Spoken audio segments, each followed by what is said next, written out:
తెలంగాణలో మేధావులు versus TJAC అనే రీతిలో హాట్ టాపిక్ నడుస్తోంది.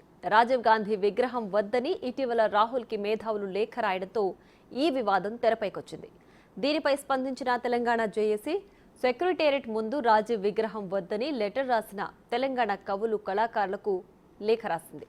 లెటర్లో తెలంగాణ జేఏసీ తెలంగాణ మేధావులకు పలు ప్రశ్నలు సంధించడం తీవ్ర చర్చకు దారితీస్తోంది.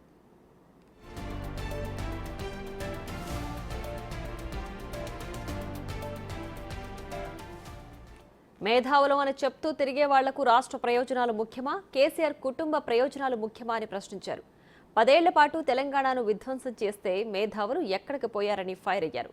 తెలంగాణ తల్లి విగ్రహం కోసం 10 ఏళ్లు ఎందుకు నోరు మెదపలేదని లేఖలో ప్రస్తావించారు. తెలంగాణ ఉద్యమంలో ఉపయోగించిన టీజీని కేసీఆర్ టీఎస్గా మారిస్తే ఎందుకు అడగలేదని విమర్శించారు. తెలంగాణకు రాష్ట్ర గీతం పెట్టకపోతే ఎందుకు మౌనంగా ఉన్నారని జేఏసీ మండిపడింది.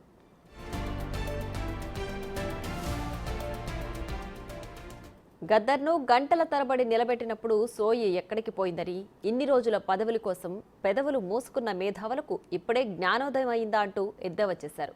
కేసీఆర్కు అధికారం లేకపోతేనే మేధావులు బయటకొస్తారా అని నిలదీశారు. కేటీఆర్ సంఘ విద్రోహ శక్తిగా మాట్లాడుతున్నారని, హైదరాబాద్ ఐటీ విస్తరణకు రాజీవ్ గాంధీ కృషి చేశారని లేఖలో తెలంగాణ జేఏసీ ప్రస్తావించింది.